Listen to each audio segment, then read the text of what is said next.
Thank you for joining me today on the Mighty Dragon podcast. It's too late for me today. I've had a full day today, so I am on the Mighty Dragon podcast with Mr. Jeff Hatch, actor, shark wrestler. How would you like to be known? Just call me Mr. Hatch. No, Mr. Hatch, Sir Hatch, Sir Lord Hatch. Yeah. I was looking into how I could become a Scottish lord in for a small fee. There's these websites where you can purchase a legitimate lordship in Scotland by purchasing a small plot of land, like a 4-foot square plot of land in a forest somewhere, where they will plant a tree in your name. And since land ownership in Scotland equals lordship, you get to technically call yourself a laird. A laird. I was going to say it would be a laird, wouldn't it? I thought this was the silliest. It's apparently some novelty gift that is actually a thing. Although I'm sure that the lordship really isn't a thing. I think you have to actually have a manor or something to be. So would you embrace the whole thing, kilt? I would if I actually was if I found out that I suddenly inherited a manor in Scotland. I'd go around speaking in a half-assed Scottish accent and wearing me kilt. Would you go more Sean Connery or Train Spotting? I think I would try. I think I would more Sean Connery than the other. But it would be great. Cool. Learn to play the bagpipes. Could figure out Braceland and do some log throwing, and could learn how to eat a haggis. It's delicious. It's delicious. Haggis. Okay. I'm. Apparently, you don't have to learn how to cook it so much as you have to learn how to eat it. Correct. Yeah. Correct. I would embrace my inner Scotsman. Brilliant. Okay, well, that would be worth hanging around for. I must see if you go for that, please let me know. So I saw you in the Crumbs recently, and I've interviewed the director, the writer, and I also interviewed another one of the actors, Chelsea. And I thought I must try and go for Jeff, because I really enjoyed your performance as Benjamin Crumb, Dr. Benjamin. And Dr. Crumb, I want to know a bit more about how you started acting. You started on stage, I read. Do you still do the boards? I did. I honestly, no, I don't really tread the boards anymore. Theater in Los Angeles is an unprofitable venture for the most part, unless you're just doing it for fun, for the love of the craft. And I love to have fun, and I love the craft, but it's time consuming. I have a job and a life, and acting is not my entire life. I'm not a career actor. I'm more of a paid hobbyist. In my professional acting career, I've been well, if you looked at my IMDb, you'd see there's a handful of credits there, including 5 or 6 features, most of which I'm pretty proud of. But whereas you might see the IMDb page of my co-star Maria Olsen, she's a career actress. She has hundreds of credits. She's constantly working. She's got, she really pursued acting as a career path, and she was successful. And she's to the point now where the work is finding her. And I envy that. I would love to have that kind of career, but I never had the kind of ambition for acting to really pursue it. I love the craft. I really, I look for opportunities whenever I can afford to take them. But I haven't been, I never wanted to be the starving artist who, just had nothing else to live for but the craft. I was always more of an enthusiast than a professional. Right. Do you feel like you've got a good balance at the moment between work and other work and acting? I do. I mean, I've got a great job. I enjoy my life immensely. I've got a wonderful relationship at home, and I spend a lot of time just keeping keeping things afloat, keeping our head above water, and keeping keeping the oars in the water, whatever other Yeah, phrase or metaphor you want to choose.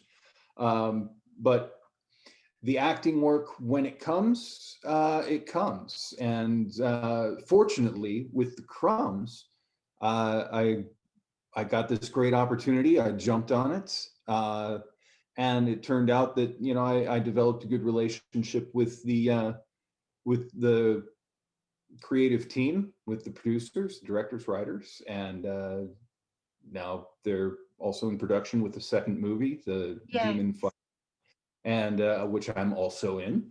And that one was a lot of fun. A very, very, very different type of film, a very different type of character.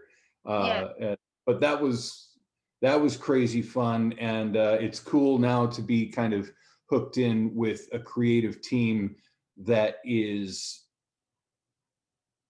going to continue into the foreseeable future, making more projects, and knowing that I have a good relationship with them. They like my work. I like working with them. So hopefully there'll be more projects with those guys in the offing. yeah. Fantastic. I'm looking forward to that next year. That's a comedy, right? Oh, The Demon Fighter? Yeah, Yes, hilarious comedy about demon possession and fighting priests. yeah. That's always a great comedy topic of mine. Yes, Dim- actually, they are. Yeah, this one is pretty much a straight horror, working on the demonic possession genre again for them. This is the second type of demonic possession movie that they're doing. Their first one was their first movie, their first feature that they completed, called The Evil Down the Street. I bet they might have mentioned it when you spoke to them. And Yeah, that was a pretty good little film. And they had a good amount of success with it. It apparently did really well on Amazon Prime in the category of indie horrors. It was one of the distributor who put it up on Amazon Prime said it was their top performer for that distributor for a number brilliant. so it did well for them. And I'm really happy to be in with this bunch now, because apparently they're doing some stuff that's getting attention. And I've seen, we've gotten thousands of clicks or likes or views and whatnot on Amazon, hundreds of reviews that have come in on different platforms, and most of them have been pretty positive. So I'm really pretty delighted with that. I wanted to ask you, just going back to your early days and stage work, when you went over to act in TV and film, was it a whole new process for you, or was it quite a seamless transition? Well, there's definitely a learning curve between theater and film acting. Uh, there's a there are a lot of habits that you develop as a performer in theater. And I trained at a theater conservatory, and in high school, I think you call it secondary school over there or That's something, right. and Yeah. university. Yes, and uh, I trained on the stage, as probably 99% of actors do. We start in theater, and I did a number of plays in high school, college, community, and a few professional productions of theater. And yeah, there are performing habits that you develop as a live stage performer that don't translate well to film. Uh, Right. because in theater you're going to enunciate to the back row, and in Yes. that a lot of that performance, a lot of that sharing out of the performance reads as just too big, over the top on camera. So I learned a lot of just bringing it down so that it fits in right here, because the camera brings the audience right to your face. So there's no sharing of the performance necessary. And in Okay. fact, it's a distraction sometimes when you do. So yeah, there's definitely a learning curve between theater and film, and a lot of actors just switch back and forth effortlessly between the two. And of course, the smaller the theater space, the more intimate the performance can be as well. Um, but at any rate, that's yeah. So that's the answer to the question. There's definitely a learning curve, and but I'm not really so much doing theater anymore. As I said, I'm just always putting my feelers out for other television and film stuff, because I can justify taking the time off for it if it's paying. And Yeah. out here in LA, there's so little theater that pays, and I'm not really into any groups, or any any theater groups or troops Yeah. that are paid or professional. There are a lot of theaters in LA where they're like a profit sharing type of an organization, where they split the proceeds from the door with the actors.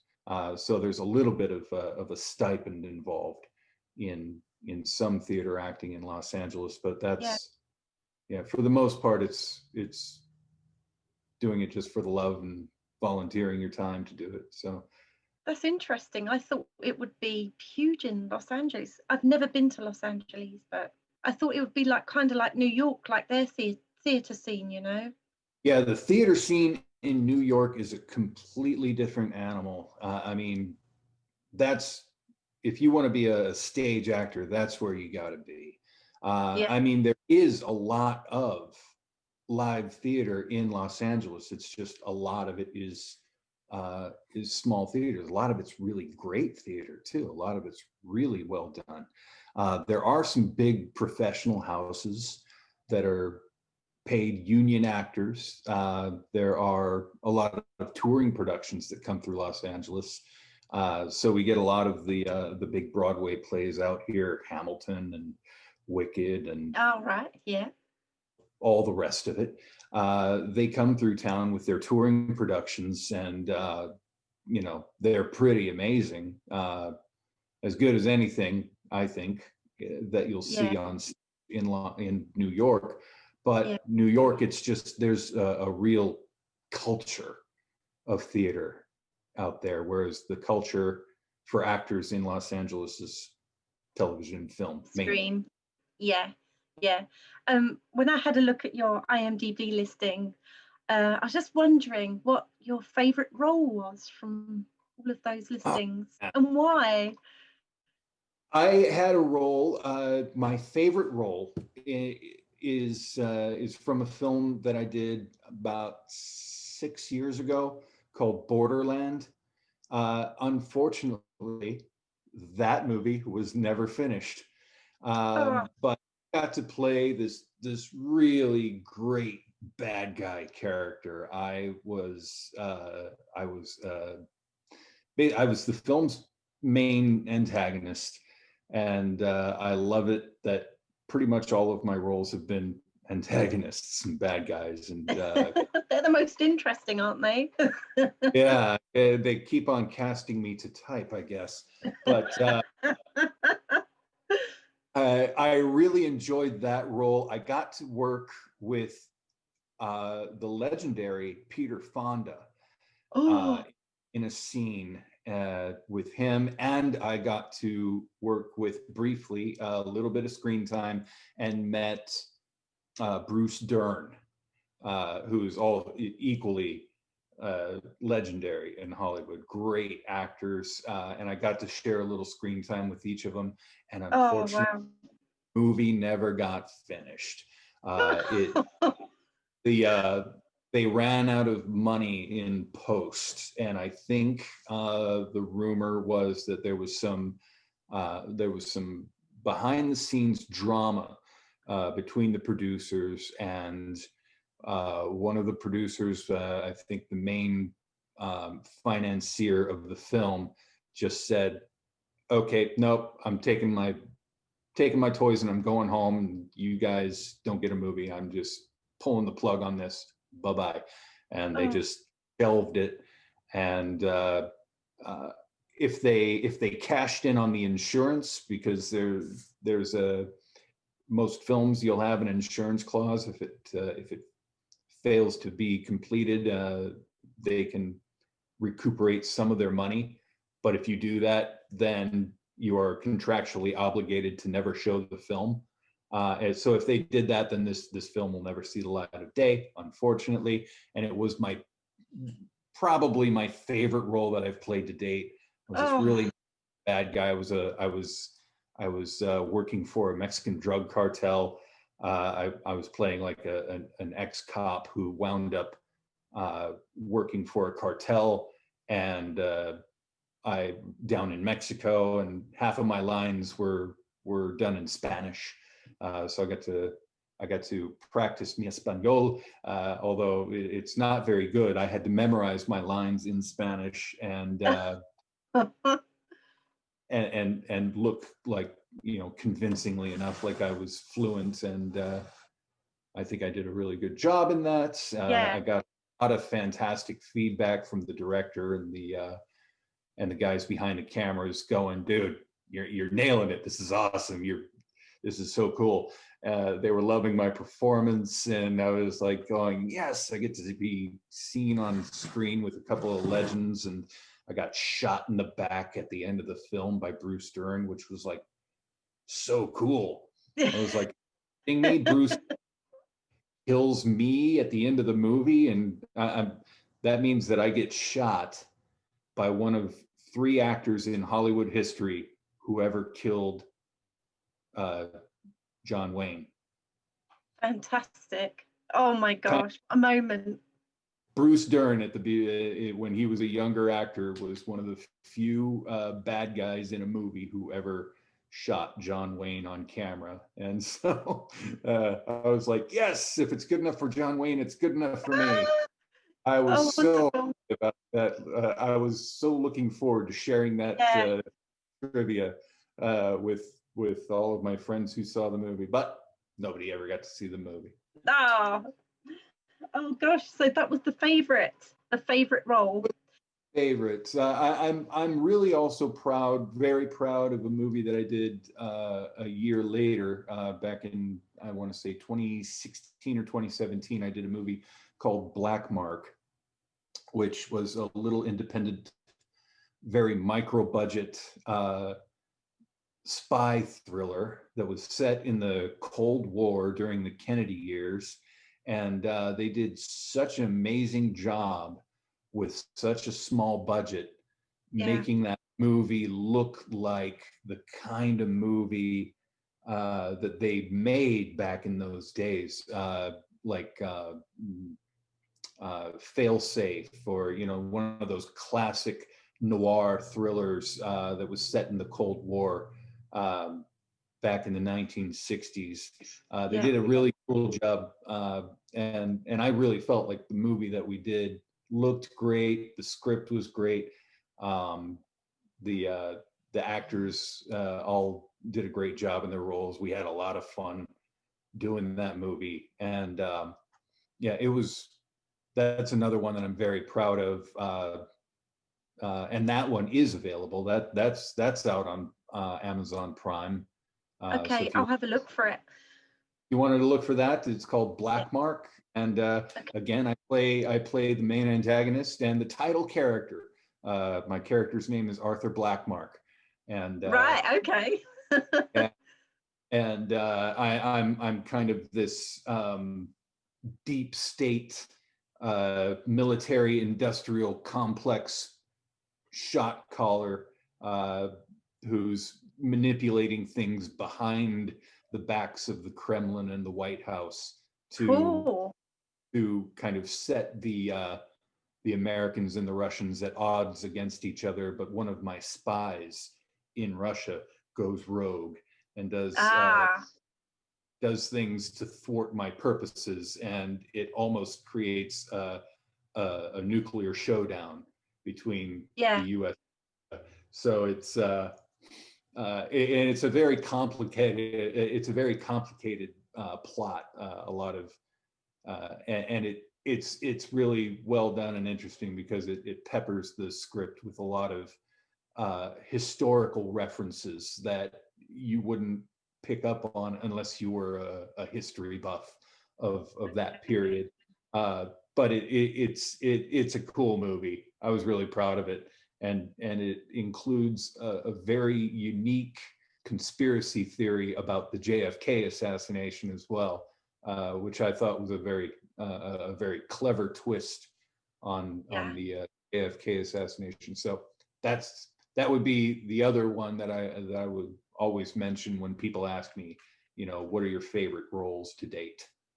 I must admit, I love conspiracy theories, and they're really quite hot now on YouTube, aren't they? With people vlogging about conspiracies Oh, and stuff like that. So this is going to be up my street. I know it is.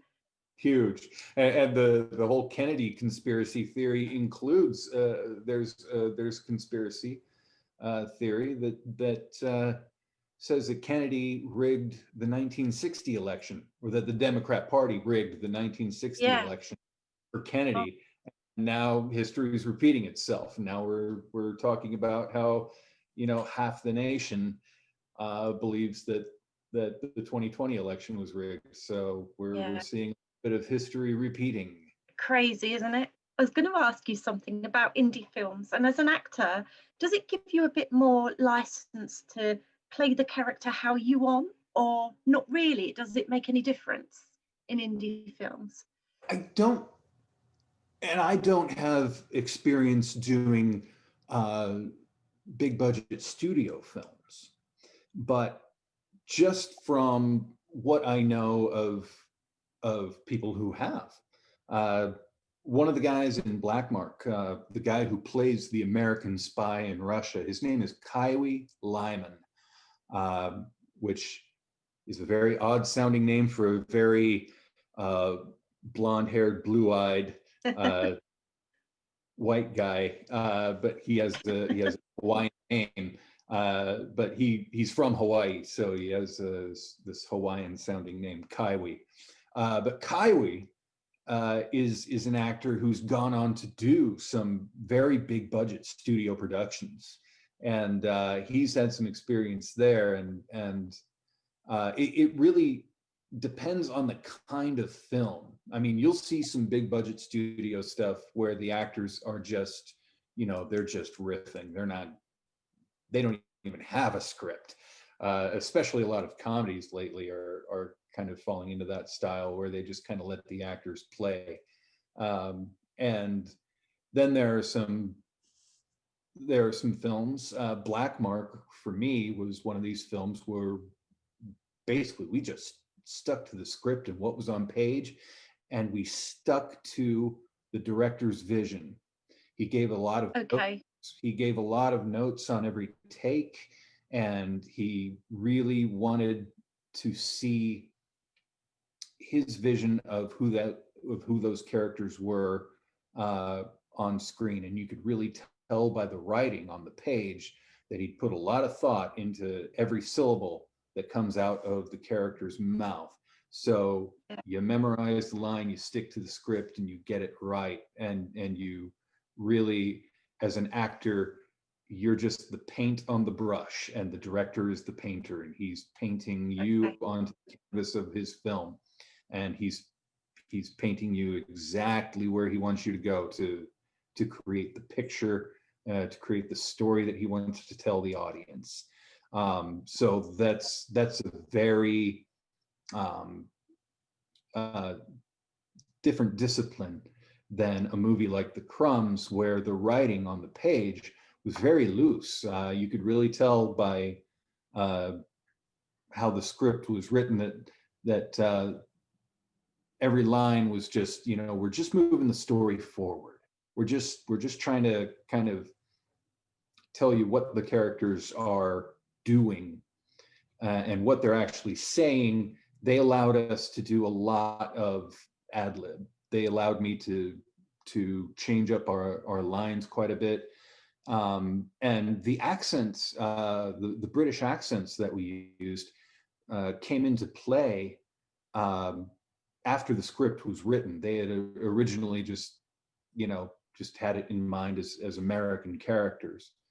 When I did my initial audition for it, I used a British accent for, I did one take on my audition. It was what we do lately in most Hollywood, especially in indie films, when we audition is we send in self-taped auditions, self-recorded auditions, and they take a look at the tape that you send in, and then they decide if they want to call you in for a callback.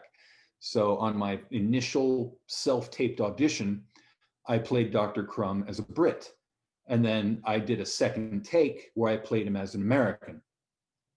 And Craig Arns told me, the producer and co-creator of The Crumbs, he told me, and that's why we called you, because that sparked something in our imagination and said, hey, what if we use the actor's ability to do different accents to kind of clue the audience in that they're not who they say they are, because to kind of give the audience the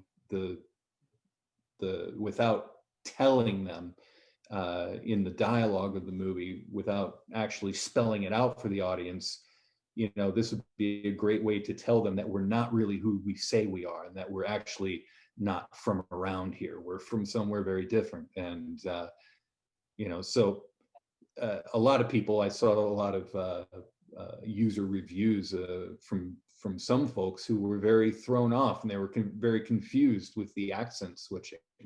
They're like, why are the what's going on here? Why are the actors suddenly like, what, did they come out of character? That's crazy, isn't it? I must admit, I enjoyed that the most about that film. I thought that was very clever, how you all just seem to just seamlessly go into these English, very posh accents, and then go back to this like American country accent. I wouldn't even know how to describe that accent. I would describe our American accents as pretty much just our standard California accents, West Coast accents, especially for me and for Chelsea, this sort of the Western American dialect is what we speak in. Although Irene, played by Maria Olsen, Maria is a South African actress, and so her natural accent is very different. That poor lady was never in her natural accent the entire time.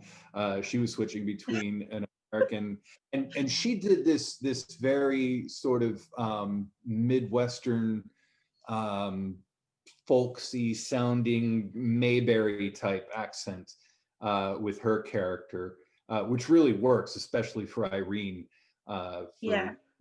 for who that character is. That accent really worked, and then she crossed over to the posh Brit, to I the think it really made me feel about being British. I felt, wow, these characters, they're very obviously well to do when they were in Britain. Were they in medicine? What were they? And why did they end up in America? And it kind of gave me a different slant to it than I would say maybe an American viewer would have done. I love that you got it. I love that you Yeah, picked up on the fact that just having the accents really kind of is supposed to clue the audience into our backstory. yeah, And we have very deep backstory. Me and the other actors, yeah, myself, uh, and Maria and Chelsea and Anton, did a lot of work together, creating a backstory for the family that went back to the old country. It went back to Britain in the late 1800s, when my father and I discovered the formula. He yeah, discovered.